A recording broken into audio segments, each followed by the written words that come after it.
होली दिव्य गुरु श्री आशुतोष महाराज जी की जय।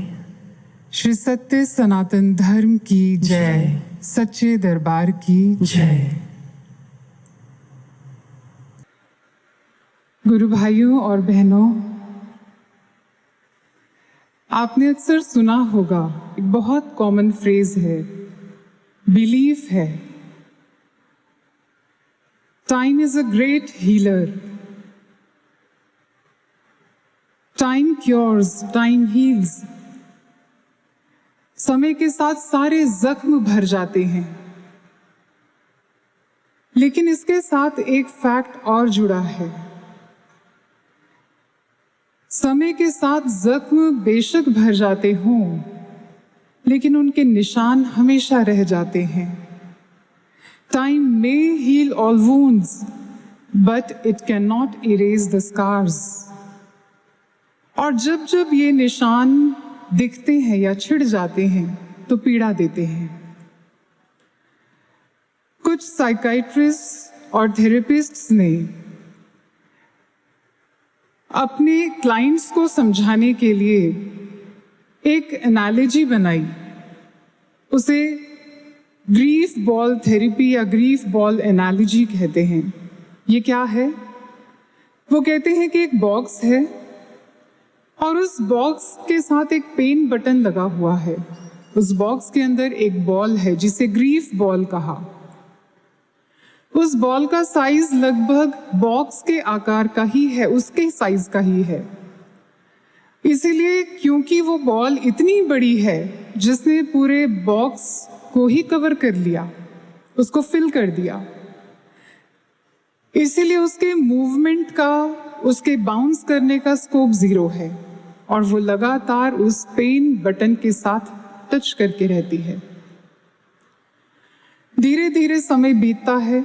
गुजरते समय के साथ साथ वो कहते हैं कि फिर इस बॉल का साइज छोटा होता जाता है और छोटा और छोटा। इसलिए अब उसके पास इस बॉक्स के अंदर मूव करने का स्पेस है। वो बाउंस करती है और बाउंस करते हुए, मूव करते हुए फिर बीच बीच में जाकर उस पेन बटन को टच कर देती है। फिर समय बीतता है और गुजरते समय के साथ अब उस बॉल का साइज इतना छोटा हो जाता है कि अब उस बहुत फ्रीली मूव करती है। लेकिन फिर भी बहुत रेयर ही सही, कभी कभार, यदा कदा ही सही, लेकिन फिर भी उस पेन बटन को टच कर ही देती है। ये एनालॉजी क्या समझाती है? ये बॉक्स है हमारी लाइफ, हमारा जीवन, जिसमें एक परमानेंट पेन बटन लगा हुआ है। और ये बॉल क्या है? हमारे जीवन में जब भी कोई दुर्घटना घटित होती है, कोई अप्रिय प्रसंग उत्पन्न होता है, तो हमारा जीवन भी दुख से भर जाता है। और वो दुख इतना बड़ा होता है कि वो हमारे पूरे जीवन को भर देता है, क्योंकि ना हम उस दुख के अलावा कुछ और सोच पाते हैं, ना कुछ और समझ पाते हैं, ना किसी और की तरफ ध्यान दे पाते हैं। इसलिए लगातार वो हमें पीड़ा देता रहता है, दर्द में रहते हैं हम। बेशक गुजरते समय के साथ साथ हम और चीजों में इन्वॉल्व होने लगते हैं।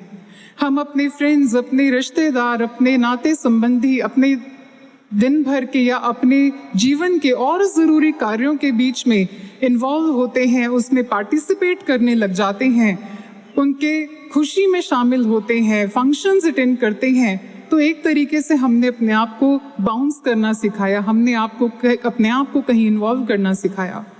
इसके साथ साथ हमें लगता है कि हमारा दुख हम भूल गए, वो छोटा हो गया, लेकिन pain button is still there. और इसीलिए बार बार या बीच बीच में, यदा कदा ही सही, जैसे ही उसकी याद आती है और हम फिर से पीड़ा में आ जाते हैं। और सज्जनों, एक बात और नोट करें, हमारे पास केवल एक ग्रीफ बॉल नहीं है। हमारे जीवन में तो न जाने कितनी ही ग्रीफ बॉल्स हैं, न जाने कितने ही दुख हैं। इसलिए कभी कोई बॉल जाकर टकरा ही जाती है, कभी कोई दुख पीड़ा दे जाता है, कभी कोई बात याद आ जाती है और वही हमारे जीवन को दुखों का पर्याय बना देती है। और ऐसे में हम कोशिश करते हैं, हम कोई साथी ढूंढते हैं, हम कोई सहारा ढूंढते हैं, कोई ऐसा मिले जो हमारे दुख को सुने, जो हमारे दर्द को समझे। हम शेयर करते हैं अपनी बातें और बदले में हमें सांत्वना मिलती है, सहानुभूति मिलती है, लेकिन उसके बाद क्या? फिर कोई बॉल जाकर टकराती है और हम पहले ही जैसी स्थिति में आ जाते हैं। तो समाधान क्या है? एक बार गुरुदेव श्री आशुतोष महाराज जी के पास एक व्यक्ति आए, बड़े हताश परेशान महाराज जी के सानिध्य में आए। उन्होंने अपने मन की व्यथा महाराज जी के समक्ष रखी। उन्होंने कहा कि महाराज जी, मेरा मन बड़ा दुविधाग्रस्त है, मन बड़ा अशांत है, मैं समझ ही नहीं पाता कि क्या कहूं, क्या करूं, क्या सोचूं। आप कृपया कोई सूत्र दीजिए, मेरे मन का समाधान कीजिए। महाराज जी ने एक कागज के ऊपर अपने श्री हाथों से गीता की एक संस्कृत बद्ध पंक्ति लिखी अर्थ के साथ। महाराज जी ने लिखा, सुहृदम सर्वभूतानां ज्ञात्वा माम शांति मृच्छति, अर्थात जिसने मुझे अपना सुहृद जान लिया है। सुहृद अर्थात मित्र, सखा, हितैषी, जो दिल के सबसे करीब है। महाराज श्री ने लिखा, जिसने मुझे अपना मित्र, मुझे अपना हितैषी जान लिया है, उसके ऐसा जानने मात्र से शांति मिल जाती है। उसे जानने मात्र से शांति। कितना बड़ा सूत्र है, कितना चमत्कारी सूत्र है ये। जिसने महाराज जी को अपना मान लिया, अपना समझ लिया है, उसको महाराज जी के ऐसा जान लेने से कि ये मेरे अपने हैं, उसे शांति मिल जाएगी। क्योंकि महाराज जी सहानुभूति नहीं, समानुभूति देते हैं। आप कहेंगे समानुभूति क्या है? नया शब्द है। समानुभूति अर्थ हमारे दुख में डूबे मन को निचले स्तर से उठाकर महाराज जी अपने स्तर तक लाने का प्रयास करते हैं। जहां दुख, क्लेश, संताप नहीं है, जहां पीस है, जहां शांति है, जहां ठहराव है, जहां आनंद है। एक बार महाराज जी ने किसी से प्रश्न किया। महाराज जी ने कहा कि बताइए, स्वस्थ किसे कहते हैं, स्वस्थ होना किसे कहते हैं? उन्होंने आपकी हमारी संकीर्ण बुद्धि के समान ही उत्तर दे दिया। कहा कि महाराज जी, तन से मन से हेल्दी रहना, फिट रहना, इसी को स्वस्थ कहते हैं। महाराज जी ने कहा फिर बुलंद आवाज में कहा कि जो स्व में स्थित है केवल वही स्वस्थ है। समझी? जी महाराज जी, जो स्व में स्थित है, और महाराज जी यही तो करते हैं। वो हमें स्व में स्थित रहने की कला देते हैं, इसीलिए मन की सारी अस्वस्थता दूर हो जाती है गुरु के शरण में आने से, महाराज जी को अपना जान लेने से। एक कवि कहता है, बड़ी सुंदर पंक्तियां हैं, उसके भाव आपको बताते हैं। वो कहता है कि आप जीवन में खोज करो किसी ऐसे साथी, किसी ऐसे मित्र, किसी ऐसे हमसफर की, जो आपके कल परसों की गलतियों को नहीं देखता, बल्कि आपकी आज की कोशिशों को सराहता है,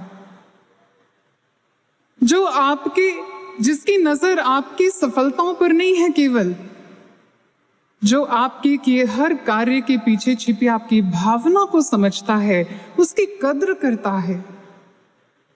आप खोज करो किसी ऐसे हमसफर की जिसे आपको अपने आप को बार बार समझाना नहीं पड़ता। वो आपसे बेहतर आपको जानता है, आपसे ज्यादा आपको समझता है। एक बार एक गुरु बहन ने, उस समय वो कॉलेज में पढ़ती थी, महाराज जी के समाधि में जाने से पूर्व की बात है, उसने महाराज जी को फोन किया और मन में असमंजस था कि पता नहीं महाराज जी से बात होगी या नहीं होगी। लेकिन हमारे कृपा निधान सदगुरु श्री आशुतोष महाराज जी मन के हर भाव को पढ़ते हैं। महाराज जी ने डायरेक्ट फोन उठा लिया और जैसे ही महाराज जी ने फोन उठाया, अब बातचीत शुरू हुई। महाराज जी ने हाल समाचार पूछा, उसने बताया, महाराज जी मैं ऐसे ऐसे यहां से बोल रही हूं। कैसे फोन किया? उसने कहा, महाराज जी कल मुझे अपने कॉलेज में एक स्पीच देनी है। महाराज जी ने पूछा, किस विषय पर बोलना है? तो उन्होंने कहा, महाराज जी अ ट्रू फ्रेंड पे, सच्चा मित्र। महाराज जी ने कहा, कौन होता है सच्चा मित्र? उसने कहा, महाराज जी आप बताइए।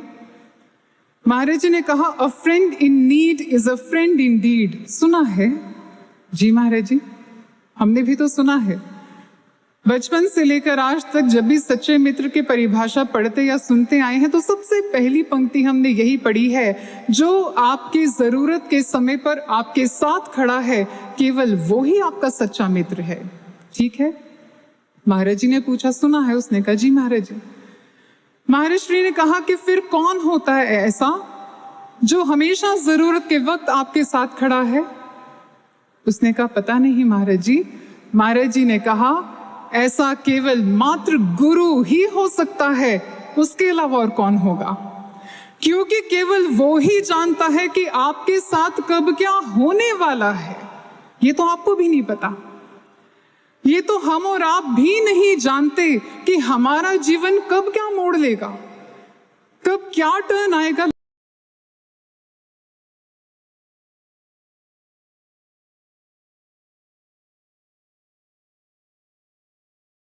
क्या चैलेंज हमारे सामने खड़ा होगा हम नहीं जानते, लेकिन वो जानता है, उन्हें पता है। और हम जब तक उस सिचुएशन को समझें, जब तक हम उस परिस्थिति का आंकलन करें और सोचें विचारें कि क्या करें, उससे पहले महाराज जी इंतजाम कर चुके होते हैं। क्या ऐसा नहीं होता? आपने अपने जीवन में असंख्य बार ऐसी घटनाओं को घटित होते देखा होगा, अनुभव किया होगा, आपके जीवन का अनुभव है।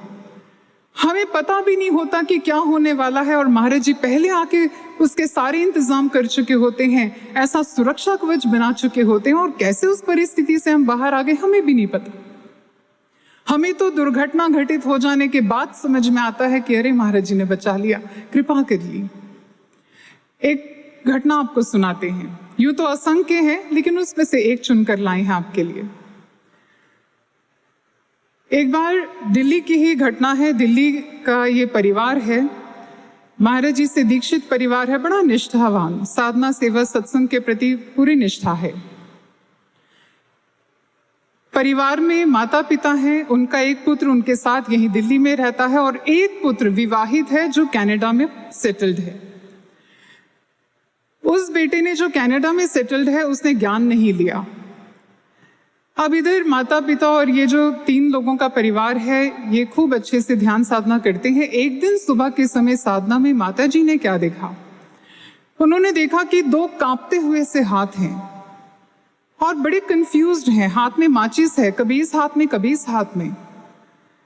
तो इस दृश्य को देखकर वो परेशानी भांप गई और उन्होंने महाराज जी से प्रार्थना की कि महाराज जी पता नहीं ये किसके हाथ हैं, लेकिन जिस किसी के भी हैं महाराज जी आपसे प्रार्थना है कि आप इसको सद्बुद्धि देना, इस माचिस का प्रयोग वो सही काम के लिए करें, इससे कुछ शुभ ही हो, कुछ गलत ना हो, ऐसी प्रार्थना की। उसी दोपहर को उनकी बात उनके बेटे से हुई कनाडा में जो है। जैसे उससे बात हुई तो पता चला कि लगभग वही समय था जब उन्होंने ध्यान में देखा। उसने अपनी बात बताई और कहा कि कुछ फैमिली ट्रबल्स की वजह से कुछ परेशानी हुई, उसकी वजह से आज वो सुसाइड अटेम्प्ट करने वाला था। और वही समय था जब वो कंफ्यूज था, वो गूगल पर सर्च कर रहा था, इंटरनेट पर सर्च कर रहा था, हाउ टू डाई इजीली, कैसे आसानी से मारा जाए।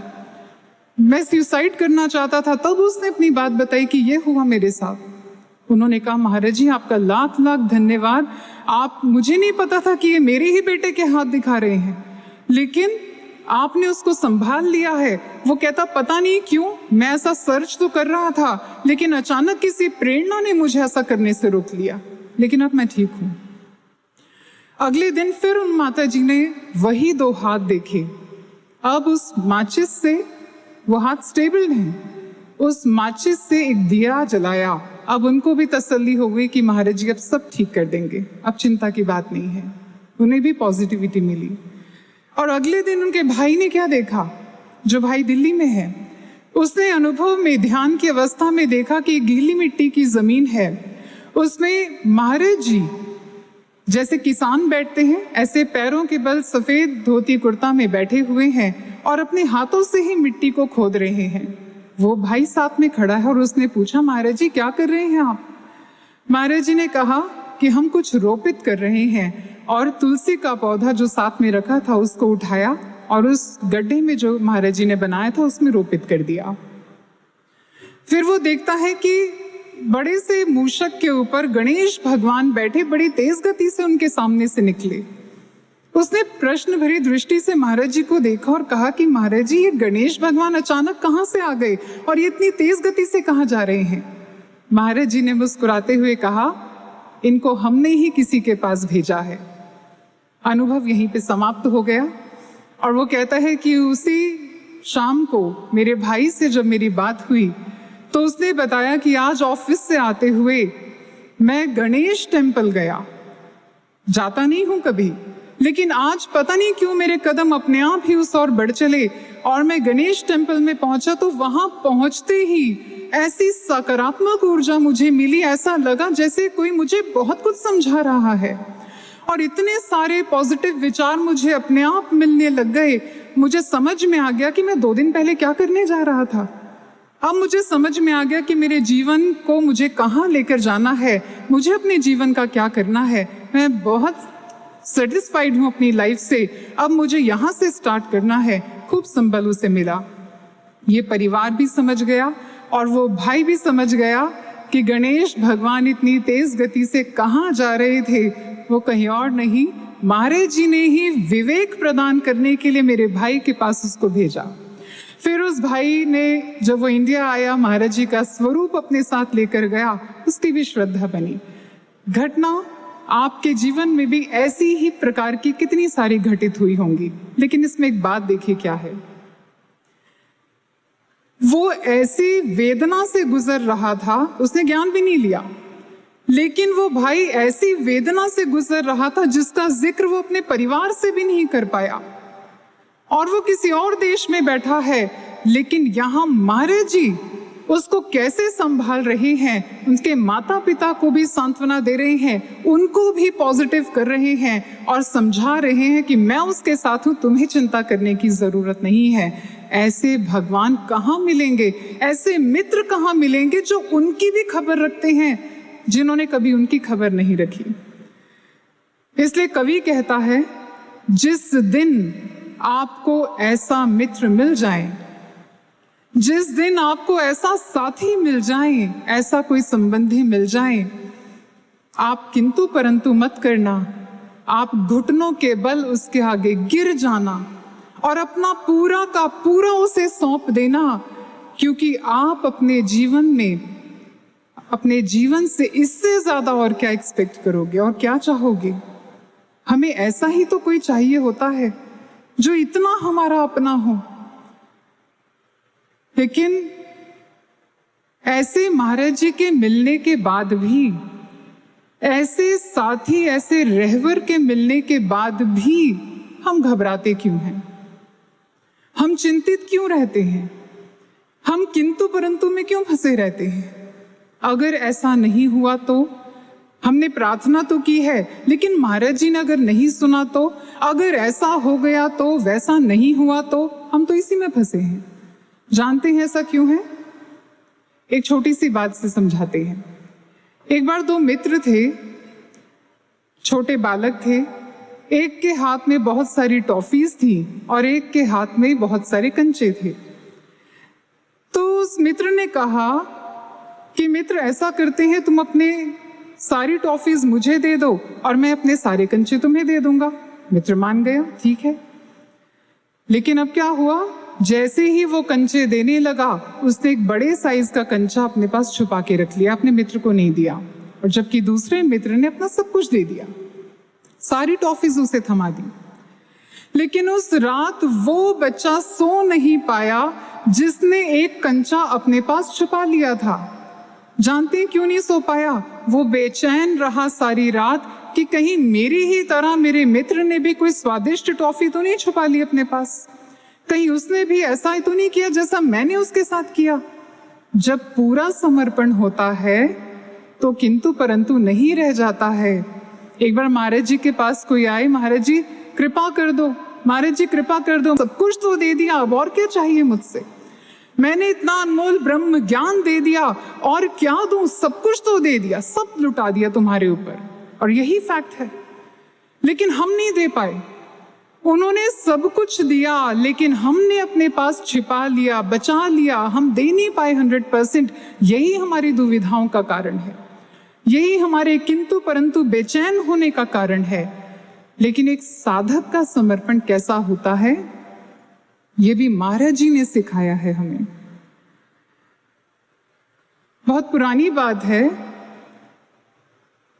एक बार एक भाई साखियां पढ़ रहे थे सिख इतिहास की। उनमें से उन्होंने एक साखी पढ़ी कि एक शिष्य का समर्पण ऐसा है कि उसने, गुरु ने कहा दिन को रात, तो उसे रात दिखाई देने लगी, और जब उसने रात को दिन कहा तो उसे रात को भी दिन दिखाई देने लगा। उसने कहा कि ऐसा भी समर्पण होता है क्या, पराकाष्ठा है समर्पण की। उन्हीं दिनों की बात है, गुरु महाराज जी उस आश्रम में पधारे जहां पर वो गुरु भाई थे, और महाराज जी ने रात्रि छत पर विश्राम करने की इच्छा जताई। अब ये भाई थोड़े चिंतित हो गए, क्योंकि छत पर मच्छरों का बड़ा प्रकोप था, लेकिन किसी तरीके से इंतजाम किया गया। महाराज जी की इच्छा है तो मच्छरदानी लगा दी गई, लेकिन वो मच्छरदानी थोड़ी सी छोटी थी साइज में। उन्होंने सोचा आज रात किसी तरीके से निकले, अगली सुबह नई मच्छरदानी लेकर आएंगे बड़े साइज की। अब जैसे जैसे रात निकली और सुबह हुई, एक गुरु भाई को साथ लेकर वो बाजार गई मच्छरदानी लेकर। अभी प्रवेश किया ही था आश्रम में, महाराज जी ने अपने पास बुला लिया, और महाराज जी ने अपने पास बुलाकर पूछा क्या लाए हो, कहाँ से आ रहे हो। उसने कहा कि, उन्होंने कहा महाराज जी वो कल जो मच्छरदानी लगाई गई थी वो साइज में थोड़ी छोटी थी, इसलिए बड़ी मच्छरदानी लेकर आए हैं, दिखाओ तो। महाराज जी ने अपने हाथ में उसको पकड़ा, उलट पलट कर देखा और फिर कहा कि ये तो पहले जैसी छोटी दिख रही है। उन्होंने कहा नहीं महाराज जी, ये पहले जैसी नहीं है, ये साइज में थोड़ी बड़ी है। महाराज जी ने फिर उसको देखा और फिर कहा कि पता नहीं क्यों हमें तो ये पहले जैसी छोटी ही लग रही है। उस गुरु भाई ने कहा कि नहीं महाराज जी, पहले वाली साइज की थी, इतने फीट की थी, ये इतने फीट की है, ये बड़े साइज की है, हम बड़े अच्छे से देखभाल करके लाए हैं। महाराज जी ने फिर कहा लेकिन पता नहीं क्यों हमें तो ये पहले जैसी छोटी ही लग रही है, बड़ी तो लगी नहीं रही। उन्होंने कहा कि महाराज जी अगर आपको ऐसा लगता है तो जो गुरु भाई मेरे साथ गए थे आप उनसे पूछ लीजिए, हम बहुत अच्छे से जांच परख करके ही इसको लेकर आए हैं, ये बड़े साइज की है। महाराज जी ने मुस्कुराते हुए मच्छरदानी उनको वापस दी और कहा साखियां केवल पढ़ने के लिए नहीं, जीवन में उतारने के लिए होती हैं। और इतना ही कहते हुए मुस्कुराते हुए महाराज जी तो कक्ष में चले गए, लेकिन वो गुरु भाई अपना माथा पकड़कर वहीं बैठे रह गए। ये मुझसे क्या हो गया, मैं गुरु के दिन को रात और रात को दिन कहने पर वो कैसे देख पाऊंगा। मैं तो महाराज जी के 3 बार कहने पर भी मच्छरदानी को छोटा करके नहीं देख पाया। उसको छोटा करके क्यों नहीं देख पाया? कहीं ये पछतावा हमारा भी तो नहीं है? बेशक है। ऐसा समर्पण नहीं है हमारा जैसा जिस कोटि का होना चाहिए। हमारे ग्रंथ कहते हैं सत्य असत्य विचार न कीजिए, गुरु का कथन मान सब लीजिए, हानि होए तो होने दीजिए। कितनी बड़ी बात है, हानि होए तो होने दीजिए। ये कितना मुश्किल काम है। कोई भी इंसान अपनी हानि क्यों होने देगा? हम इतने विवेकी हैं, इतने समझदार हैं, हमें पता है कि हमारा हित किस में है, अहित किस में है, और जानबूझकर देखते भालते हुए अहित क्यों करेंगे अपना? जब हानि दिख रही हो तो मन में दुविधा आएगी ही आएगी, प्रश्न उठेंगे ही उठेंगे, मन कोहराम मचाएगा ही मचाएगा कि ये गलत है, ये ठीक नहीं है, ऐसा नहीं होना चाहिए। लेकिन कितना बड़ा समर्पण चाहिए ऐसे में, जब गुरु कह दें कि यही और जैसा उन्होंने कहा वैसा ही, और उसके बावजूद भी अहित होता हुआ देखते हुए भी हम आंखें बंद करके वैसा कर लें। किसी ने विवेकानंद जी से पूछा, क्या गुरु पर सच में अंधविश्वास करना चाहिए? विवेकानंद जी ने कहा कि हाँ, करना चाहिए, लेकिन केवल उस गुरु पर जो आपके इस आंख के अंधेपन को मिटा दे, केवल उस गुरु पर जो आपके इस तीसरे नेत्र को खोलकर ईश्वर का साक्षात दर्शन कराने की सामर्थ्य रखता है। जब आप अपने जीवन के हर पल में, हर स्थिति में अनुभव करते हो कि केवल वो ही अंतर से भी और बाहर से भी आपका सच्चा सहाय बनकर खड़ा है, ऐसे गुरु पर आप अंधविश्वास कर सकते हो। और जब कृपा होती है, क्योंकि जिसको हम हानि कहते हैं ना, हानि होए तो होने दीजिए, वो वास्तव में हानि नहीं है, उसमें भी कल्याण है, उसमें भी गुरु की कृपा है। लेकिन समझ कैसे आएगा? गुरु की कृपा सूक्ष्म रूप से होती है, सूक्ष्म जगत में होती है। उसको ना स्थूल दृष्टि देख सकती है, ना स्थूल बुद्धि समझ सकती है, उसके लिए सूक्ष्म जगत में ही उतरना पड़ता है। महाराज जी के मुखारबिंद एक घटना श्रवण की है, आपको भी सुनाते हैं। किसी ने प्रश्न किया था महाराज जी से, वो शायद ऐसी परिस्थिति से गुजर रहे थे, तो उन्होंने कहा कि महाराज जी, ध्यान साधना सेवा इस मार्ग पर दृढ़ता से चलते हुए सारे संस्कार मिट जाते हैं। ऐसा ही हमने सुना है और अनुभव भी किया है। लेकिन कई बार स्थितियां ऐसी होती हैं कि लगता है कि हम सब कुछ तो कर रहे हैं, लेकिन फिर भी ऐसे कौन से संस्कार हैं जो खत्म ही नहीं होने को आ रहे? फिर भी जीवन का दुख बना हुआ है, वो जा ही नहीं रहा। ऐसा क्यों होता है? महाराज जी ने कहा, यही प्रश्न द्रौपदी ने किया था भगवान कृष्ण से। गुरु थे भगवान कृष्ण द्रौपदी के। उन्होंने भी अपने गुरु से यही प्रश्न किया था कि मेरे साथ ऐसा क्यों हुआ। जब राजसभा में अपमानित होना पड़ा तो उसने कहा, आपके रहते मुझे ऐसा दृश्य, मेरे साथ ये घटना क्यों घटी? तो भगवान कृष्ण ने उसे बाहर से कुछ नहीं कहा। भगवान कृष्ण ने कहा, द्रौपदी ध्यान में बैठो, क्योंकि गुरु जानते हैं कि सूक्ष्म जगत में उतरकर ही समझ में आ सकता है कि कृपा कहाँ हुई है। जैसे ही द्रौपदी को ध्यान में बिठाया तो वो बैठकर अपने 11 जन्म देखते हैं गुरु की कृपा से। 11 जन्मों को उन्होंने देखा और उठकर खड़ी हो जाती और कहती है कि मैंने अपने 11 जन्म देख लिए, लेकिन मैंने ऐसा कोई कर्म नहीं किया जिसका फल ऐसा मिले मुझे। भगवान कृष्ण कहते हैं कि धैर्य धारण करो और दोबारा बैठो। धैर्य की आवश्यकता है, क्योंकि जब ऐसी स्थिति उत्पन्न होती है तो सबसे पहले धैर्य छूटता है। लेकिन गुरु ये भी समझाते हैं कि धैर्य रखने की आवश्यकता होती है ऐसे समय में।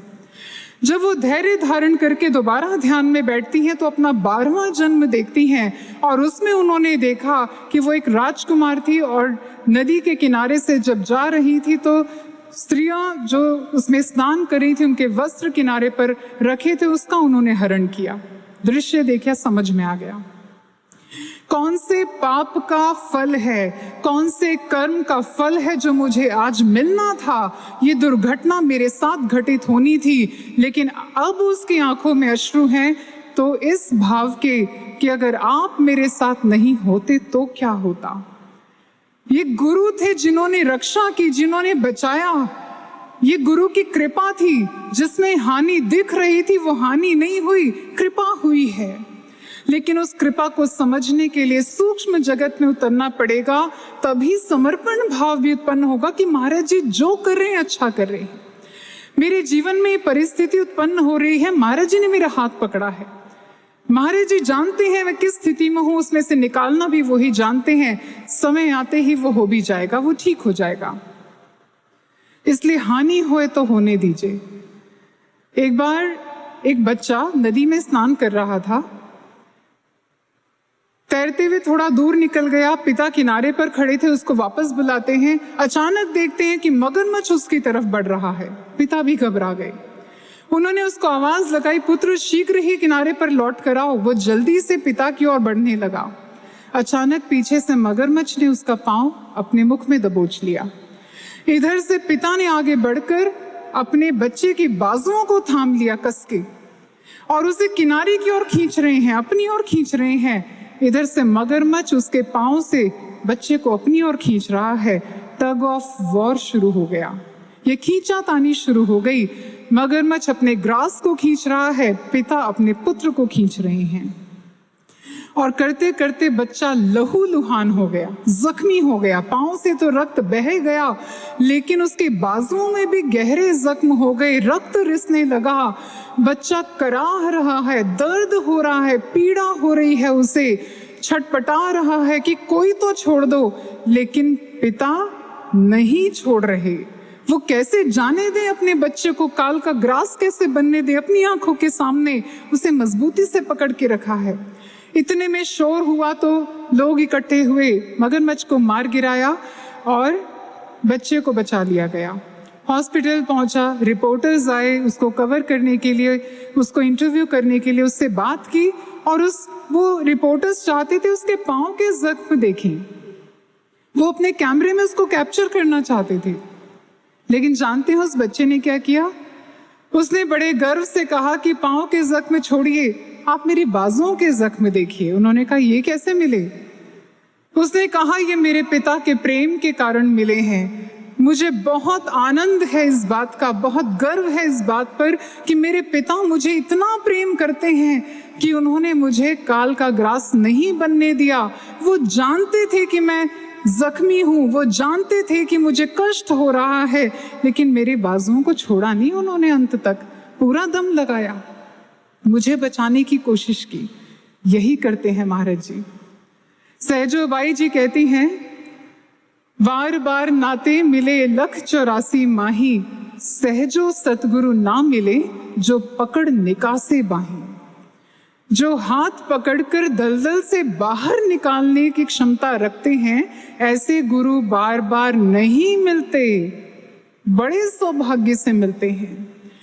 जब महाराज जी हाथ पकड़कर दलदल से बाहर निकाल रहे हैं, जिस कीचड़ से, जिस माया, जिस विषय से, जिन विकारों से, जिन अज्ञानता, जिन अंधकार से महाराज जी ने निकालकर हमें बाहर खड़ा किया है, वो वापस उसी माया में हमें कैसे फंसने दें?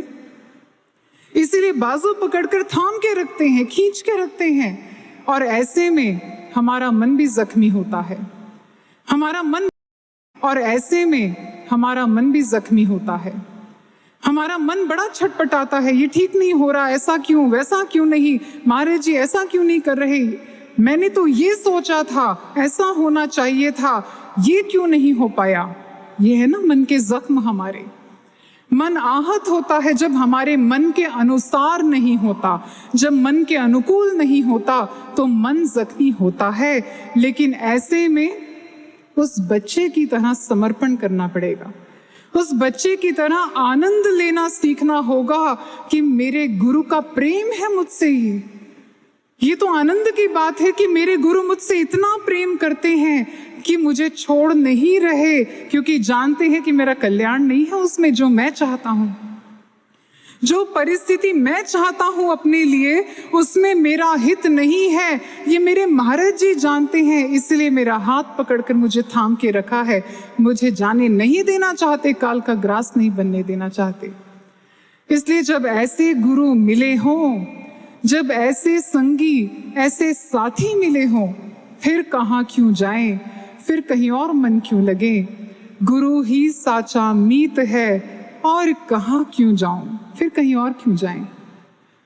भगवान शिव कहते हैं, बड़ी सुंदर बात है, भगवान शिव कहते हैं, शिव पूजा रतो वापि विष्णु पूजा रतो अथवा गुरु तत्व विहीनश्चे तत्व सर्वम व्यर्थमेव ही।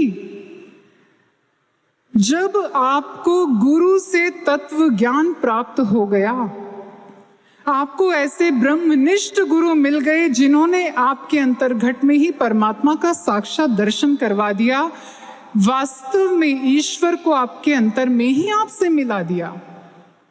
फिर ऐसे गुरु के ज्ञान मार्ग को छोड़कर, ऐसे गुरु से मिले तत्व ज्ञान का महत्व ना समझकर, अगर आप शिव की ही पूजा करने क्यों ना लग जाओ, शिव पूजा रतो वापी विष्णु पूजा रतो अथवा, चाहे आप भगवान शिव को मनाओ चाहे विष्णु जी की पूजा में रत रहो, भगवान शिव कहते हैं सब व्यर्थ हो गया आपका। आपने सब कुछ प्राप्त कर लिया अपने गुरु से, लेकिन अपने मन को यहां और वहां भटकाकर सब कुछ खो दिया। आप कुछ प्राप्त नहीं कर पाओगे। अब अगर आप कुछ भी प्राप्त कर पाएंगे तो केवल गुरु के ज्ञान मार्ग पर चलकर कर पाएंगे, इसके अतिरिक्त और कुछ नहीं। और जिसने ऐसा किया है, जो ऐसा करता है, जो निष्ठा पूर्वक इस मार्ग पर चलता है, गुरु को अपना सुहृद जानकर सब कुछ उन पे छोड़कर चल पड़ता है उनके इशारों पर, गुरु महाराज जी उसके जीवन में कभी कोई भार रहने नहीं देते। एक बड़ी प्यारी घटना है दिल्ली की ही, इस घटना को सुनाकर मैं अपनी वाणी को विराम दूंगी। दिल्ली की बात है, एक परिवार है, उनमें जो भाई हैं पेशे से वो पेंटर हैं, बहुत संपन्न परिवार नहीं है, धन से बेशक वो समृद्ध नहीं है, लेकिन भावना से बड़े समृद्ध हैं। महाराज जी के प्रति जो निष्ठा है, जो भाव है, वो अपार है। टेंट सेवा के सेवादार हैं। संडे को चाहे काम है, कितना भी पैसा मिले, लेकिन वो कभी भी संडे को काम नहीं करते, क्योंकि उस दिन सत्संग होता है, सत्संग सुनते हैं और टेंट सेवा होती है, इसलिए सेवा कभी नहीं छोड़ते। एक छोटे से कमरे में, किराए के कमरे में रहते हैं और 6 सदस्यों का परिवार है, जिनमें वो स्वयं पति पत्नी और 3 बच्चे हैं, बड़े हैं, जिनमें से एक का विवाह हो गया, बहू भी साथ में रहती है। कमरे के अंदर ही रसोई घर भी है, एक छोटा सा कमरा। खुद के रहने के लिए स्थान नहीं है, लेकिन उन्होंने महाराज जी को जो स्थान दिया है उस कमरे के अंदर एक बहुत बड़ा सा एक टेबल लगाया है, उसमें 6-7 स्वरूप, इतने साइज के 6-7 स्वरूप लगाकर महाराज जी का सुंदर दरबार सजाया हुआ है। और कमरे की कौन सी दीवार, कौन सी वस्तु ऐसी होगी जहां पर महाराज जी का कोई स्वरूप या स्टिकर नहीं होगा, जहां दृष्टि घुमाओ महाराज जी के दर्शन ही दर्शन होंगे। सोचिए, जिन्होंने अपने छोटे से कमरे में महाराज जी को इतना स्थान दिया है, उन्होंने अपने हृदय में कितना स्थान दिया होगा। उनके जीवन की घटना वो सुनाते हैं। उनकी बेटी जिस समय स्कूल में पढ़ रही थी, तो वो कहते हैं कि अब स्कूल से एक मैसेज आया, कहा गया कि एक फॉर्म भरना है, जिस फॉर्म पर बेटी की करंट फोटो, अभी की फोटो लगेगी। तो उस समय स्थितियां ऐसी थी, वो कहते हैं 20 रुपए लगेंगे फोटो खिंचवाने के, और मेरे पास 20 रुपए भी नहीं थे, इतनी कंगाली थी। लेकिन घर में उन्होंने तलाश करी, जो थोड़ी बहुत फोटो उन्हें मिली, लगभग 12 फोटो उन्होंने इकट्ठी कर ली पुरानी, और उसी को हाथ में लेकर बच्ची के स्कूल चले गए और जाकर फोटो दिखाई कि इनमें से कोई फोटो लगा लो। उन्होंने कहा कि इनमें से कोई भी नहीं चलेगी, ये सारी फोटो पुरानी है, अभी की फोटो चाहिए, इसलिए आप नई फोटो खिंचवा कर लाओ। तो उन्होंने कहा मेरे पास पैसे नहीं हैं। उन्होंने कहा ये तो आपको इंतजाम करना पड़ेगा, आप देख लो, लेकिन लगेगी तो अभी की फोटो, करंट फोटो चाहिए, पुरानी नहीं चलेगी, आप ये ले जाओ। अब बड़ी रिक्वेस्ट करी, बड़ी मन्नतें करी कि आप देख लो, इनमें से कोई लगा दो। उन्होंने कहा ये नहीं चलेंगे, आप जाओ। फोटोज हाथ में पकड़कर वो वापस आ रहे थे। स्कूल से बाहर तो आ गए, लेकिन समझ नहीं पा रहे थे जाऊं कहाँ। फोटो खिंचवाने के पैसे हैं नहीं कि मैं फोटो खिंचवाने के लिए चला जाऊं, घर जाऊं तो घर जाकर भी क्या करूंगा, ये भी काम जरूरी है, समझ नहीं पा रहा करूं क्या। वो कहते इतने में मुझे महाराज जी की बड़ी जोर से आवाज आई, मुट्ठी खोल कर देख। उन्होंने सोचा मेरे मन का कोई विचार होगा, आगे बढ़ते रहे। थोड़ी देर के बाद फिर एक आवाज आई महाराज जी की, मुट्ठी खोल कर देख। उन्होंने फिर इसको इग्नोर किया। अब तीसरी बार महाराज जी की आवाज आई, मुट्ठी खोल कर देख। उन्हें लगा मैं खोल कर देख ही लेता हूं।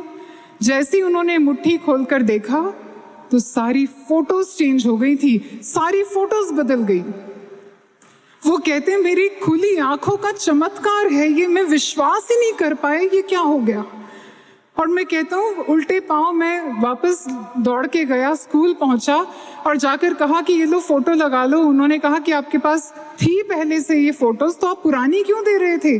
उन्होंने कहा कि नहीं, ये मेरे पास नहीं थी। तो उन्होंने कहा इतनी जल्दी खिंचवा के आ गए? उन्होंने कहा नहीं, ये खिंचवाई भी नहीं है मैंने, मेरे पास तो पैसे ही नहीं थे खिंचवाने के, ये तो मेरे महाराज जी ने बदल दी। वो कहते हैं ये कैसे हो सकता है, ये तो असंभव है। और सच में असंभव ही तो है। उन लोगों के लिए असंभव है जो गुरु सत्ता को नहीं पहचानते, जो उनको अपना नहीं जानते, लेकिन उनके लिए असंभव नहीं है जो पल पल उनकी कृपा को अनुभव करते हैं, उनको जीते हैं और हमेशा याद रखते हैं, क्योंकि वही गुरु के सच्चे साधक बन पाते हैं। गुरु को अपना हितैषी मानकर उनके चरणों में अपना जीवन अर्पित कर पाते हैं। यही विचारों के साथ, इसी प्रार्थना के साथ कि महाराज जी हमारे मन को भी ऐसा ही समर्पण भाव देना कि किंतु परंतु ना रखते हुए केवल आपके होकर रहें और हर परिस्थिति में आपको ही अपना मीत, अपना सच्चा मित्र संबंधी समझें और आपको प्राप्त करें। बोलिए सद्गुरु श्री आशुतोष महाराज जी की जय। श्री सत्य सनातन धर्म की जय। सच्चे दरबार की जय।